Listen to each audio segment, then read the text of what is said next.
మనుషుల ఎదుట నన్ను ఒప్పుకొని వాడెవడో పరలోకమందున్న నా తండ్రి ఎదుట నేను వానిని ఒప్పుకొందును.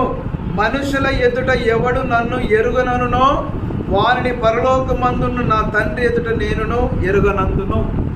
Conditional salvation, conditional heaven, conditional promise, కండిషన్తో కూడిన వాగ్దానము. అవునా కదా?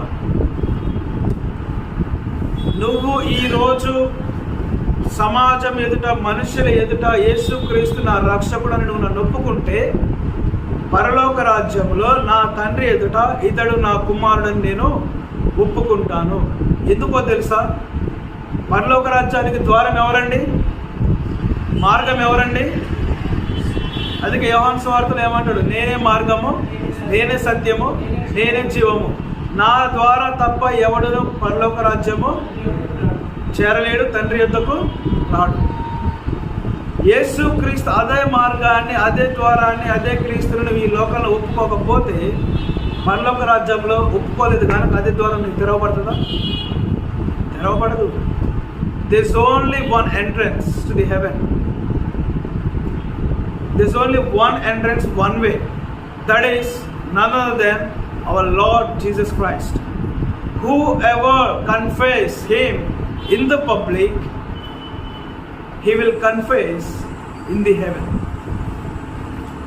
ఎవరైతే సమాజంలో యేసుక్రీస్తుని ఒప్పుకుంటారో, ఎవరైతే సమాజంలో యేసుక్రీస్తు వారు నా నిజమైన దేవుడు, నా రక్షకుడని అంగీకరిస్తారో వారినే, వారి పేర్లనే పరలోక రాజ్యంలో నేను నా తండ్రి ఎదుట చెప్పుకుంటాను,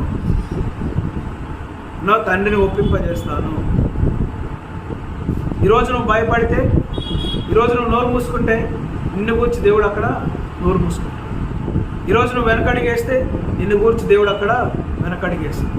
ఈరోజు నువ్వు ద్వారాలు మూస్తే నిన్ను గురించి పరలోక ద్వారాలు తెరవబడవు. ఇక నీ చేతిలోనే ఉంది. రక్షణ అనేది, బాప్తిసం అనేది బలవంతంగా ఇచ్చేది కాదు, బలవంతముగా మనం మార్చేది కాదు, ఇది బలవంతము మార్పిడి కాదు. రెండోది ఏంటంటే క్రైస్తత్వం అనేది మతము కాదు. This is the way to heaven, that's enough. ఇది ఒక మార్గం, ఇది ఒక మార్గం, మతము కాదు. యేసుక్రీస్తు వారు వచ్చింది మతాన్ని స్థాపించడానికి కాదు, మార్గాన్ని సిద్ధపరచడానికి.